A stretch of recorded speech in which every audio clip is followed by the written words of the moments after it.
Olá e bem-vindos ao God Shell, o seu programa de segurança da informação, notícias e atualidades do universo cyber.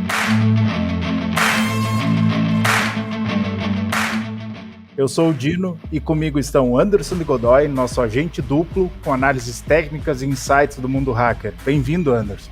Olá, muito obrigado. E Marcelo Pacheco, fornecendo a trilha de comentários. Bem-vindo, Marcelo. Ou Pacheco, como todo mundo conhece.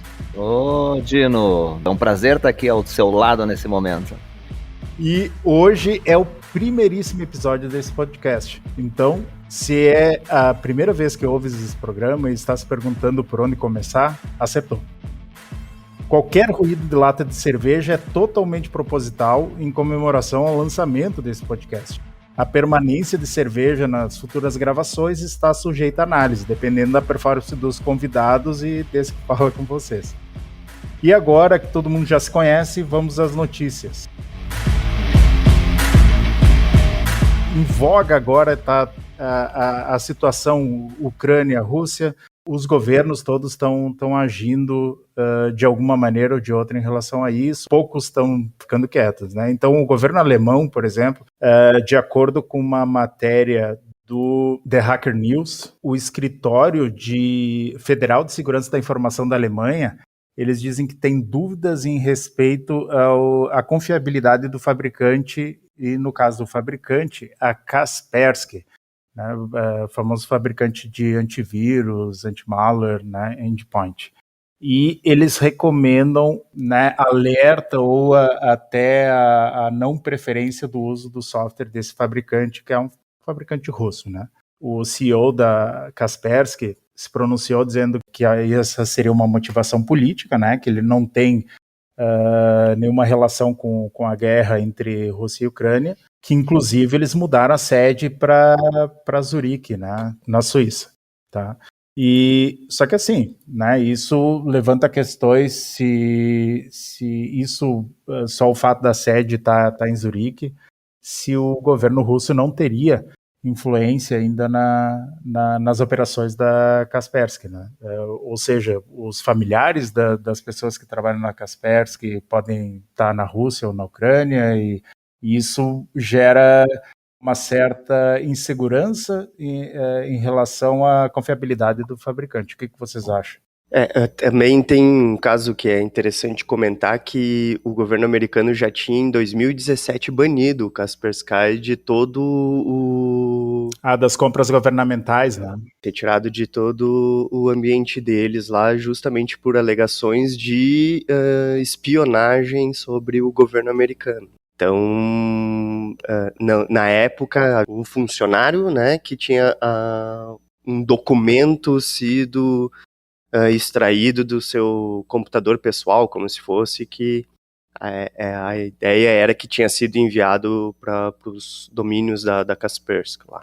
Então, se eu não me engano, era alguma coisa tipo o próprio antivírus, ele usava alguma coisa do tipo sandboxing, ele enviava... Isso, coletava alguns dados e enviava para algum local estranho, né? Por exemplo, eu tenho um documento aqui, eu quero ver se esse documento tem um vírus, eu vou mandar esse documento lá para ser analisado na Kaspersky, daí, por algum motivo, algum desses documentos vazou, é isso? Isso aí. Mas, né, não tem como ter uma garantia, no caso. E a Kaspersky comentou sobre essa decisão ali não só do governo, mas agora, recente ali, sobre o governo alemão lá, com nota, inclusive, no site, dizendo que a decisão não tem base em dados técnicos. É totalmente uma opinião política ou por causa da localização deles. Então é bem controversa essa parte ali, porque não tem muito como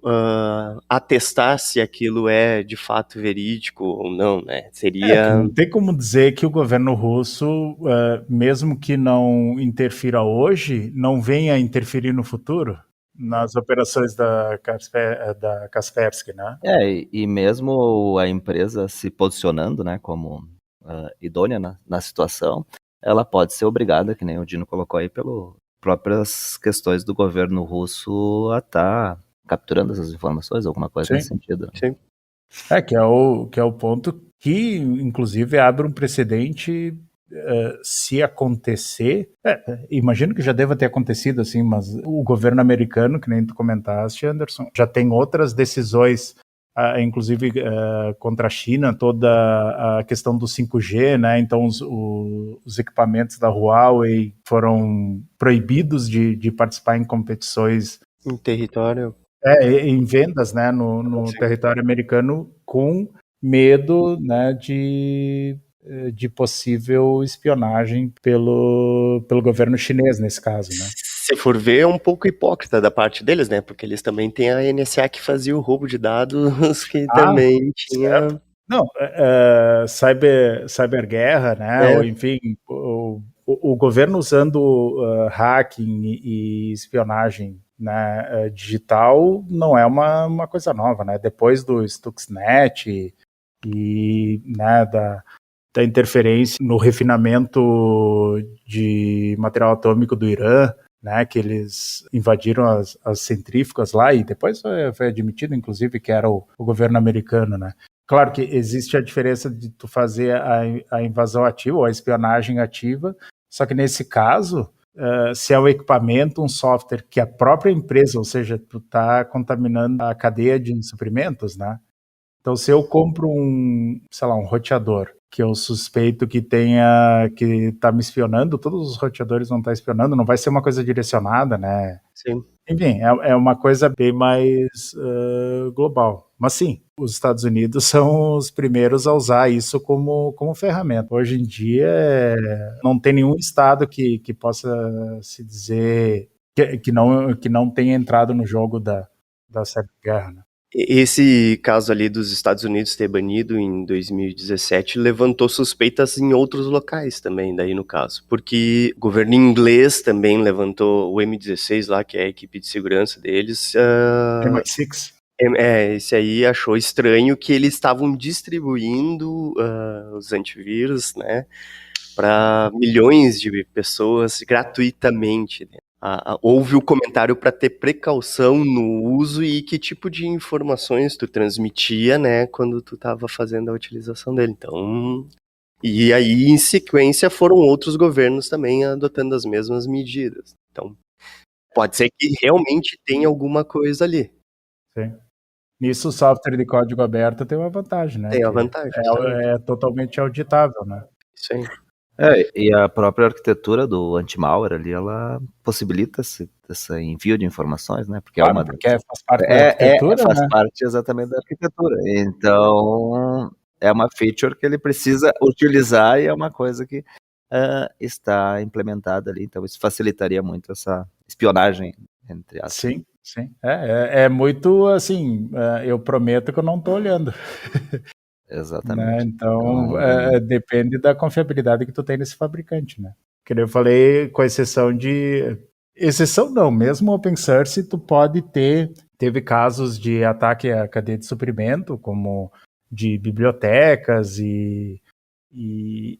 mas geralmente tem mais gente cuidando, mais gente envolvida, né? Então é mais difícil acontecer esse tipo de coisa. Ainda envolvendo a Rússia, eles estão sofrendo várias sanções, né? Inclusive uma das sanções é as entidades certificadoras, elas não estão mais renovando os certificados russos, né? De empresas e de entidades russas, certificados digitais, né? Aqueles que autenticam sites, né? Por exemplo, o HTTPS. Isso, né? Pode gerar um grande impacto, porque hoje tudo tudo precisa de um certificado, então eles disseram que nós vamos lançar a nossa entidade certificadora. Tudo bem, né, até certo ponto. Isso gera uma série de problemas. Um é que eu decidi criar uma entidade certificadora, não automaticamente faz todo mundo aceitar o meu certificado como confiável.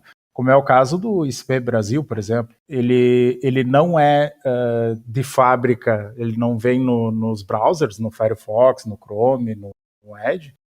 Então, muitas vezes, tu tem que importar aquele certificado daquela entidade certificadora para conseguir, para que ele seja reconhecido como aceito. No caso da Rússia, seria a mesma coisa. Claro que eles poderiam, né, internamente ali, todo cidadão russo é obrigado a instalar esse certificado. Eu acredito até que tem alguma coisa similar no caso da China, inclusive, né, que eles têm, todo o tráfego da China, ele é inspecionado, né. Então, isso, ao meu ver, levanta duas questões aqui que é muito relevante e tem que se tomar muito cuidado. Uma é exatamente isso, né? Quer dizer, vai ter uma entidade certificadora que só vai valer para quem instalar aquele certificado. E a outra é que para todo mundo que instalar esse certificado, todo o tráfego, quem tem o controle da entidade certificadora, efetivamente consegue inspecionar todo o tráfego que foi assinado com aquele certificado.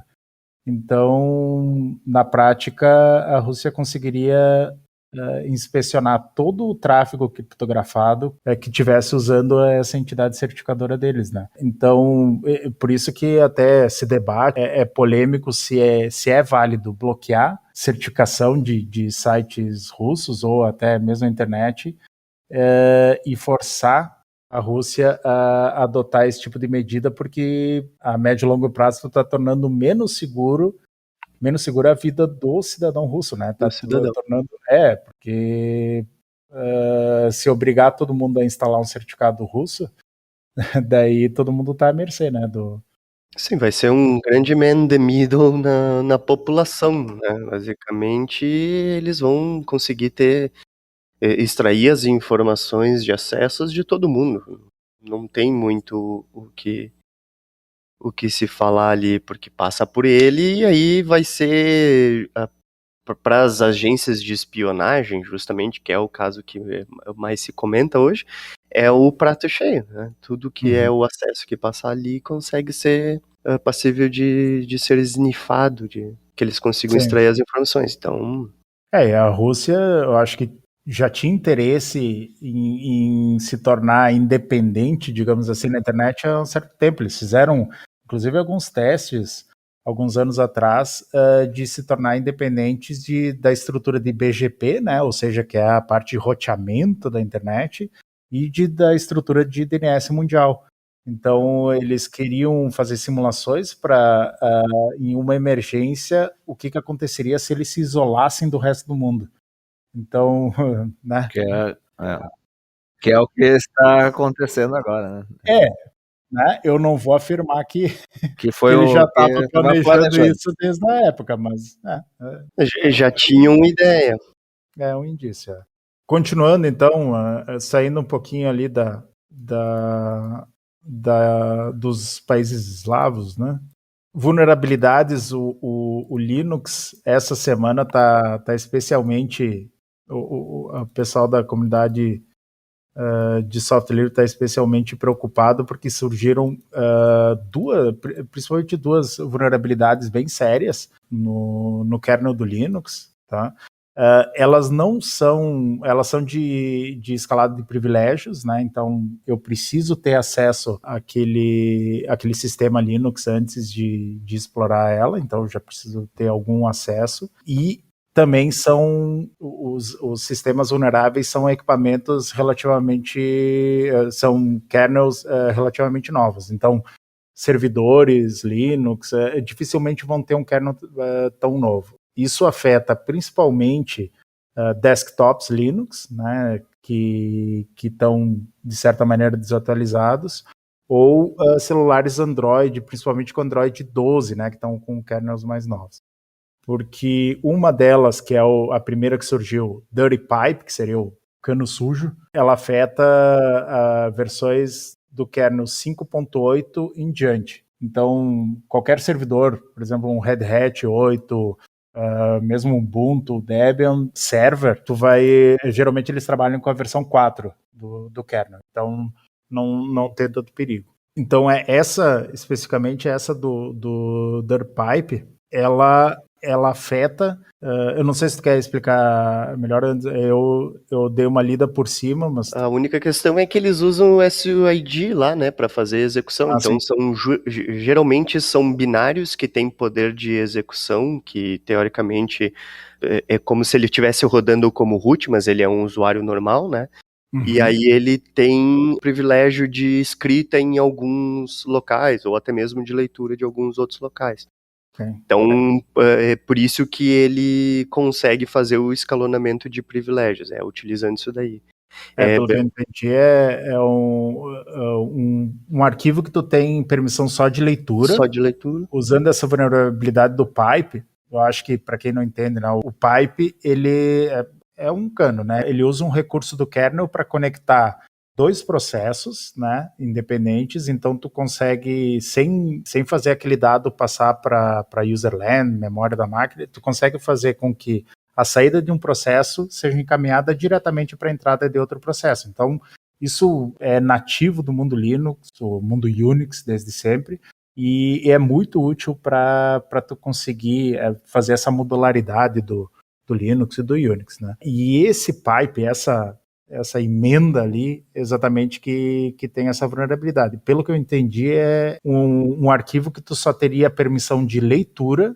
Com essa vulnerabilidade, tu conseguiria escrever nesse arquivo. Então, efetivamente substituindo um arquivo do sistema, por exemplo, um executável lá que é o sudo, por exemplo, ou alguma coisa que vai te tornar superusuário, é isso? Isso aí. E, assim, ó, nesse caso dos SUID ali, tem bastante na parte dos pentests que é feito, tu tem o comando find, que tu usa justamente para ver, porque às vezes as pessoas criam uns scripts e botam um contrato, alguma coisa. Só para explicar o que é o SUID, né? O SUID é um arquivo, é um executável, digamos, né?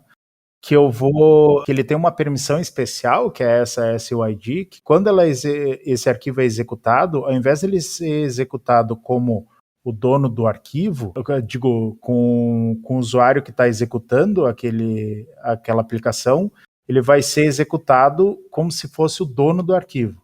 Então, se o dono do arquivo, o usuário que criou o arquivo é o root, né, um superusuário, ele, na hora que qualquer usuário executar aquela aplicação, ele vai executar como se fosse o root, né, como se fosse o superusuário. Esse que é o grande problema. E isso é um recurso que se usa. Se usa, isso aí. E é justamente, só que daí a forma que é utilizada é que às vezes pode prejudicar, né? E gerar os pontos de entrada de vulnerabilidades ali. Eu acho até, falando um pouco da questão de mercado, isso acende também um pouco a preocupação de mantê-los, porque o Linux, normalmente, quando a gente vê, as empresas acabam acreditando que ele não tem a mesma preocupação que tu tem com a plataforma Microsoft, né? Então, eu acho que essas últimas vulnerabilidades que surgiram, ela acende um pouco essa luz vermelha nesse sentido, né? Para a preocupação, ela deve ser tão quão grande é com a plataforma Microsoft. Mas que nem o Dino falou no início lá, tem que entender que, assim, todas essas vulnerabilidades, inclusive a do PK-Exec, que saiu recentemente ali também, que são de elevação de privilégio. Então o cara já precisa conseguir já tem que ter acesso de alguma forma, ou ele tem que ter um usuário de baixo nível, ou ele tem que ter explorado alguma outra vulnerabilidade na aplicação que tenha dado acesso através da web, alguma coisa assim, que daí seja com o usuário do Apache, alguma coisa assim. Claro que é preocupante, porque com o usuário root ele vai ter controle total dentro da máquina. Mas mesmo assim ele ainda precisa ultrapassar uma barreira antes para conseguir fazer a execução desse cara ali. Então é preocupante, obviamente, mas se manter o sistema atualizado já é meio caminho, né? Nesses casos. Não, isso é indiscutível, né? Mas o ponto do Pacheco é interessante, que a gente já virou cacuete, né? E a gente dizer que, não, Microsoft, né? A Microsoft, ultimamente, eu era o primeiro a criticar, dizer que Microsoft era inseguro, mas a Microsoft nos últimos anos tem investido muito em segurança. Exato. E hoje tu não é mais como era uma vez, que era uma coisa, né, muito fácil de Hoje a preocupação da Microsoft de segurança é bem grande. E outra coisa é a popularidade dos sistemas Linux, né, que tem crescido principalmente em servidores, então os atacantes vão onde os dados estão, né? Independente se isso vai ser o desktop de um usuário, se for um servidor ou alguma coisa. Então, é um alvo, uma porta que o usuário pode entrar. Então, todo cuidado tem que ser tomado, não dá para instalar e esquecer.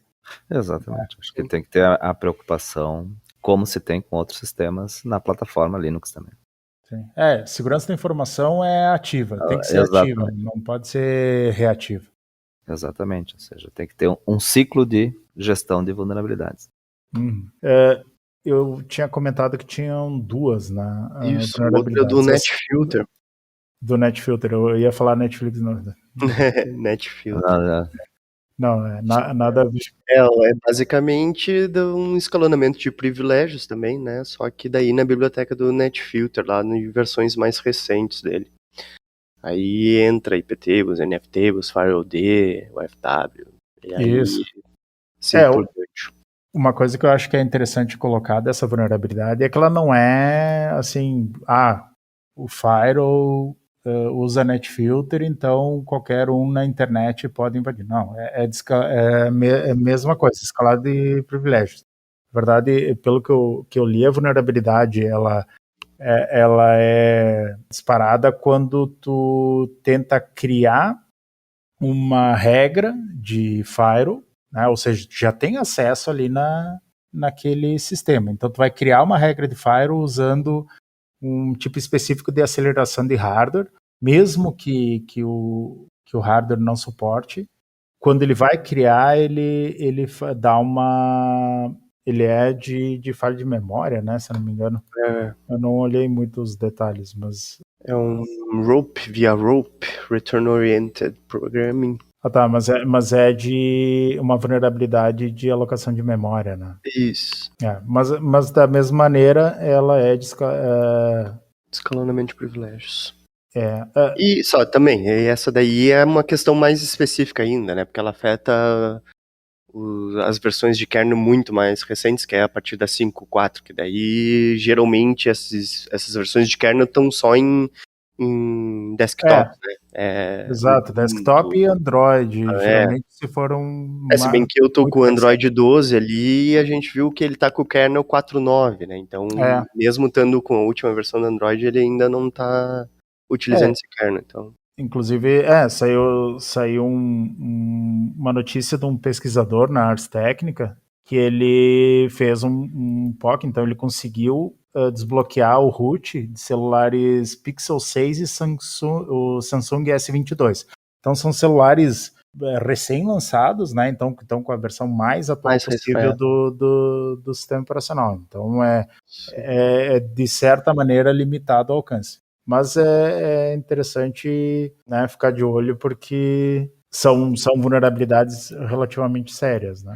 O interessante é que as pontuações que tanto essa daí como as outras receberam do CVSS Score lá, que diz, né, se ela é muito ruim ou não, é que são pontuações altas. Então, e já possuem exploits públicos também, né? O que daí é pior ainda. Então, teoricamente, ela é muito fácil de ser explorada.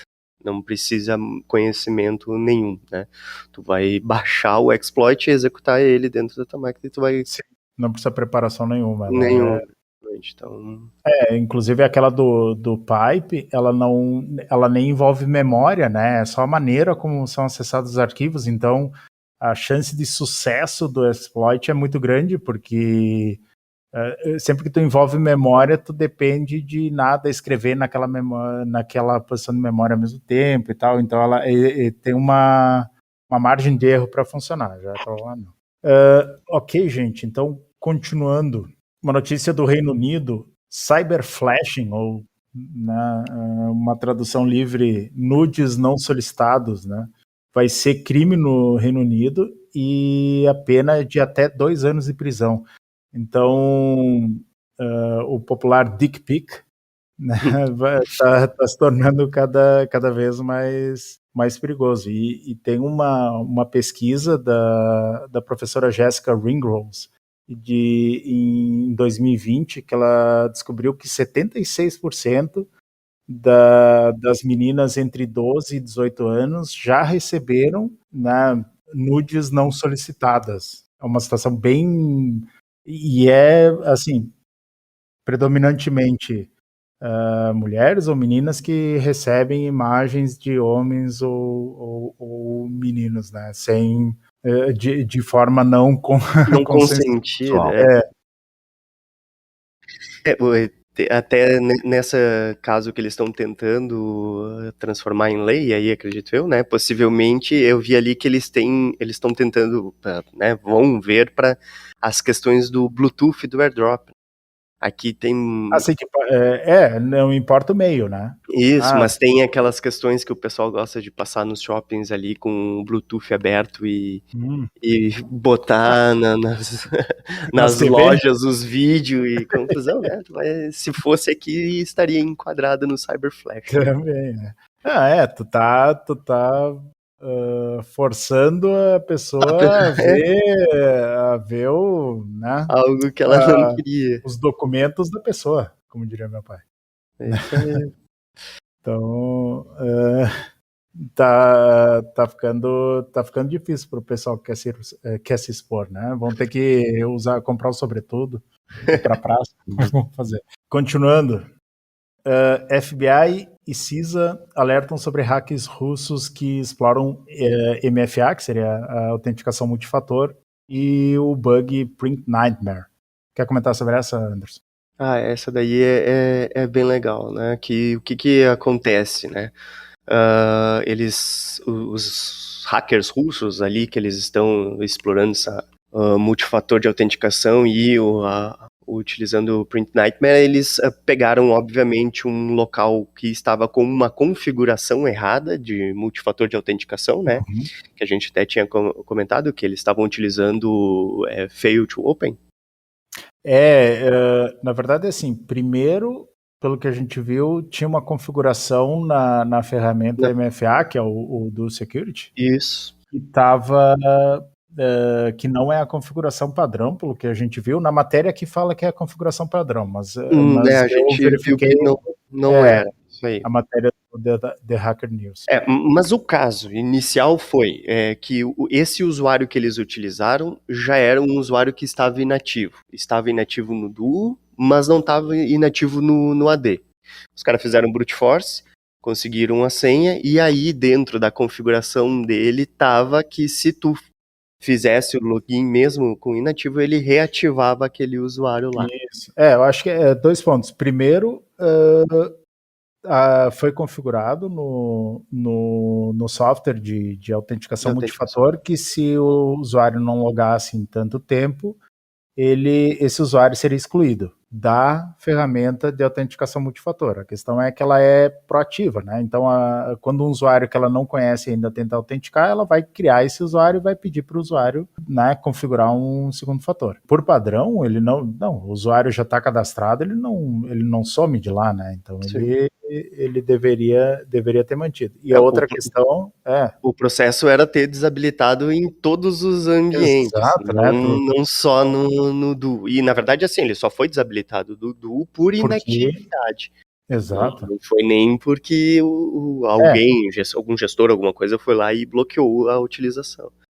Se foi configurada essa exclusão por inatividade no Duo, deveria ter sido configurada no Active Directory também, né? Isso, justamente. É a falha no processo, né? Exatamente. Eu acho que é importante até vocês colocarem, porque na realidade a MFA é uma das formas, uma das tecnologias que tem que ser olhado bastante, né, para melhorar a maturidade e segurança das empresas, né? Então, como que nesse até uma questão aí para vocês, pessoal mais técnico aí, né? Que as empresas poderiam estar mitigando esse risco, né, para realmente não acontecer, porque se fomenta muito essa ideia aí de utilizar o MFA, eu acho que isso é fato, né, realmente ele é uma tecnologia que auxilia muito nessa questão de reduzir os riscos de um ataque, de uma quebra de senha, né? Então, nesse caso especificamente, como é que que teria que ser feito para mitigar ou seja, para não explorar essa vulnerabilidade? Eu sempre digo que a autenticação multifator é o que com menos investimento, né, é a solução mais barata para tu ter o melhor resultado possível.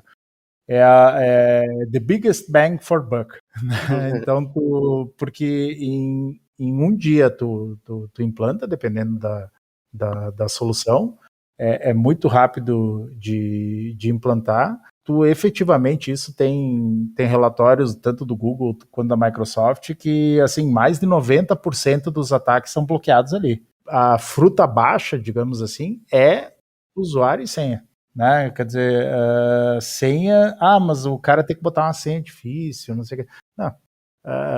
O fato de ser só um usuário e uma senha já é vulnerável. Não deveria depender da criatividade do usuário em criar uma senha, a segurança. Então, e outra, né? Obrigar o usuário a trocar a senha a cada 3 meses. Né? Se a senha vazou hoje, tu não precisa esperar 3 meses para trocar a senha. Né? Hoje em dia, com o nível de automação de ataque, tu consegue, em minutos, já testar aquela senha em todas as contas da pessoa, porque a pessoa geralmente reutiliza senhas, isso é outra questão, né? Por isso que é interessante usar gerenciador de senhas. E já vai fazer aquela exploração imediatamente, não vai esperar 3 meses para fazer isso. Né? São mudanças de paradigma que estão acontecendo. E MFA, a autenticação multifator, é o primeiro passo e, assim, ele é urgente e extremamente efetivo. Mesmo que tenha algumas situações que, como nesse caso, né, tinha um problema de configuração, ainda assim é muito melhor do que não ter. Também teria a questão da política, né? A política de segurança da informação com mapeamento de processo, com base em ISO. A ISO tem, inclusive, né, a categoria lá para fazer a parte de remoção do usuário, como é que funciona. Então, ali já teria algumas coisas, que daí tem comunicação com o RH, fazer os bloqueios de acessos antes mesmo de fazer a demissão para evitar o roubo de informações, algumas coisas assim. Cara, tem algumas coisas bem básicas que não precisa tu ser auditado, né? Tu ter... Sim, tu adiciona ao teu processo a segurança da informação. Tu ter um processo definido de como vai funcionar essa parte de remoção de usuários ali já evita alguns problemas, né? E ter mapeado, e isso que eu acho que é uma coisa muito difícil, é ter mapeado os acessos que aquele usuário tem, de todas as ferramentas, de todas as coisas. Essa é uma parte complicada, né? Que daí tu precisaria de alguma ajuda externa, uma ferramenta, alguma coisa que tivesse uma... Existem ferramentas de gestão de acesso, né? Que vai... gestão de identidade, né? Identidade, que ajuda nesse processo. E realmente, hoje em dia, tu não pode confiar só num AD ali para dizer, não, né, vai ter toda a segurança. A questão é que daqui a pouco o cara criou um usuário local e tu não tem esse controle. Né? Também, No fim, a gente não acabou comentando de fato sobre a questão ali do caso da...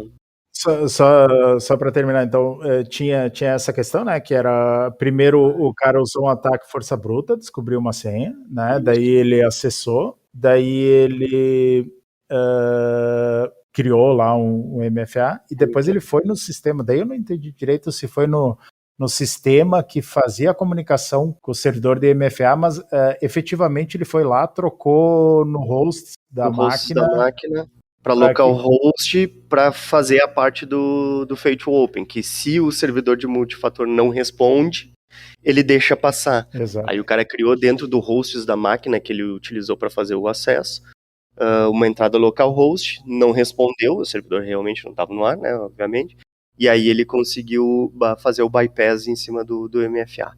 Sim, daí depois disso, conexão na VPN, daí obviamente já estava com acesso, né, e aí depois ele moveu para os serviços da nuvem, tudo, daí ele teve acesso total lá das informações, né. Sim, que o Fail to Open, né, digamos que eu tenho usuários internos que usam autenticação multifator e eu estou sem internet, ou enfim, perdi o acesso ao servidor de multifator. O que eu vou fazer? Não, Na dúvida, libera. E pode ser razoável, dependendo da situação, é melhor correr o risco se não tiver acesso do que tu bloquear todos os usuários, né? Tem aquela balança entre usabilidade e segurança, né? Mas nesse caso, a configuração padrão, inclusive, se não consegue acesso ao servidor de autenticação multifator, ele vai bloquear o acesso do usuário. Mas por uma questão de disponibilidade, ali foi configurado para que quando não tivesse acesso, na dúvida deixa passar. Então o atacante, a única coisa que teve que fazer é bloquear esse acesso. Daí todo mundo acessava sem o multifator, né? E eles ainda usaram um exploit conhecido, né, para fazer a execução de comandos e ganho de privilégios lá no caso, né, que é o do Print Nightmare. Que foi a vulnerabilidade do Windows que foi explorada para fazer a escala, para ele conseguir fazer essa alteração para bloquear a alteração dos hosts, isso aí. Isso. Legal. Aí uma das formas de mitigar os ataques lá que eles comentaram, né, é revisar as políticas de multifator de autenticação, de configurações, desabilitar as contas inativas tanto no AD quanto em outros serviços. E, obviamente, os patches de vulnerabilidades, né? Que, esse daí já foi o ano passado, acho que foi esse do Print Night. Eu acho que é do ano passado, 2021, então, né? A vulnerabilidade já, não digo tão antiga, mas bem difundida, digamos assim. Mas um patch corrigido há um ano, que tu não tem aplicado, faltou um pouquinho de gestão dessas vulnerabilidades. Claro que existem sistemas que tu não pode reiniciar a qualquer momento, qualquer atualização que sai, ou às vezes até pode ser política da empresa não atualizar imediatamente quando sai uma correção, porque pode eventualmente causar mais problemas. Mas tu tem formas de mitigar, né? Exato. Tem formas, justamente. Tem os virtual patch, tem, né, ou IPS, enfim, tu tem que estar ciente, tu tem que mitigar aquela vulnerabilidade de alguma maneira, tu não pode aceitar uma vulnerabilidade desse nível, né? Beleza? E nossa última notícia que eu tenho aqui na nossa listinha, que é o Google informa que hackers chineses atacam usuários do Gmail afiliados ao governo dos Estados Unidos. O Anderson que nos trouxe. Teve um ataque ali, eles já tinham identificado ali em fevereiro o APT-31 lá, uma campanha de phishing que estava acontecendo, e segundo o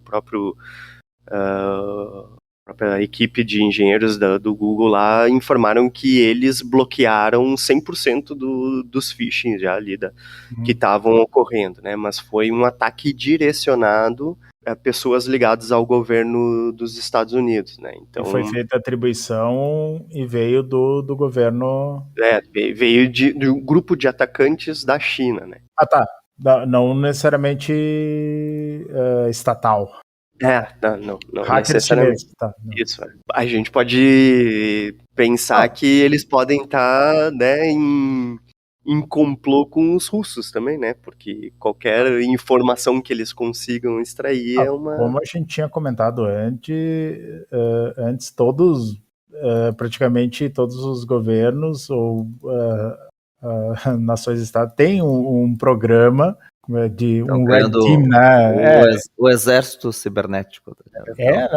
É uma realidade, parecia ficção científica tempos atrás, mas hoje, é notório que o governo da Coreia do Norte, por exemplo, bastante parte do WannaCry foi atribuído a eles, né?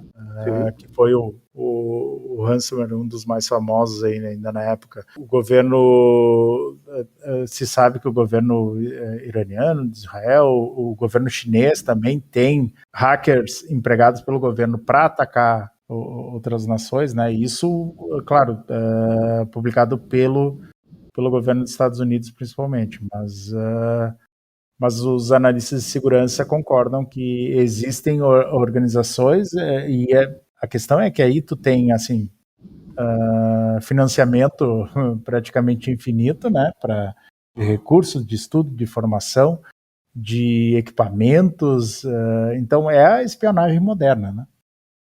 Inclusive, tem a segunda notícia, o Mustang Panda, que é um grupo hacker lá da China, ele é patrocinado pelo governo chinês. E aí ele teve como alvos os pessoas ligadas da Europa e Ucrânia, daí especificamente. Aí já era mais direcionado, a PT, né? Na China, né, tudo é monitorado, né? Tudo é filtrado. Existe o The Great Fire of China, né? Então, seria muita ingenuidade acreditar que existem grupos hackers gigantescos na China sem que o governo soubesse, né? Então, se não é patrocinado pelo governo, vou dizer aqui que provavelmente eles deixam passar, né? No mínimo. Mas é uma questão que, assim, do phishing vai muito mais da conscientização, né, e tu saber o que está sendo feito ali do que... Tem os dois pontos. Eu acho que a gente não pode botar toda a culpa... Claro, vale, assim, tem que treinar ninguém. Hoje não é mais... isso eu vou deixar com o pessoal da informática, né? Alfabetização digital, digamos assim, né? O conhecimento de segurança da informação não é mais uma exclusividade do pessoal da TI, do pessoal da informática. Todo ele mundo... tem que estar no core da empresa, né? Na realidade, a conscientização, eu sempre faço uma analogia mas na época do 5S, né? Eu sou um pouco mais... o de olho. Isso, de olho, exatamente, o mesa limpa. Na realidade, a segurança da informação, ela tem que ser algo similar, ou seja, tem que ser contínuo, né? Porque não adianta eu treinar uma única vez. E não é só para uso dentro da empresa, né? Porque hoje, no dia a dia, as pessoas na sua casa também têm que ter esse conhecimento, né? Para não estar caindo em golpes, mais inúmeros golpes que tem no mundo da internet, né? Uhum. E eu acho que também é uma coisa geracional, porque hoje toda criança sabe, quer dizer, os pais ensinam a criança como atravessar a rua, né? Não fala com estranhos. Não... Só que toda uma geração que está surgindo agora que não teve esse treinamento, esse ensinamento dos pais, né? Então é tudo muito novo, né? Todo mundo, até então as pessoas diziam, não, mas isso eu não vou me preocupar, não é comigo, né? Só que está chegando ao ponto que todo mundo está se obrigando, né? Então algum cuidado tu vai ter que ter, ou pelo menos tu vai ter que ter contato, procurar se informar, né? Ter questões de segurança da informação, né? Não dá mais para simplesmente dizer, não, isso não é comigo. Exatamente. Não existe mais essa opção. Até porque hoje em dia praticamente todos os serviços, né, envolvem alguma coisa de online ou acesso digital, né? Perfeito? Bom, gente, por hoje é só. Espero que tenham gostado do nosso primeiro episódio, né? A gente espera que... Primeiro de muitos. Que seja... que tenham muitos outros em seguida.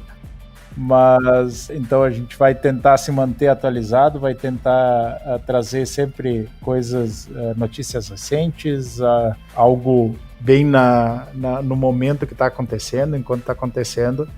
Eventualmente a gente vai criar canais para que vocês nos deem dicas e solicitações, sugestões, e a gente poder construir essa comunidade, esse canal de informação e de aprendizado juntos. Então, bom dia, boa noite, boa tarde, boa semana para todo mundo e nos vemos na próxima. Valeu, pessoal. Até mais. Valeu. Tchau.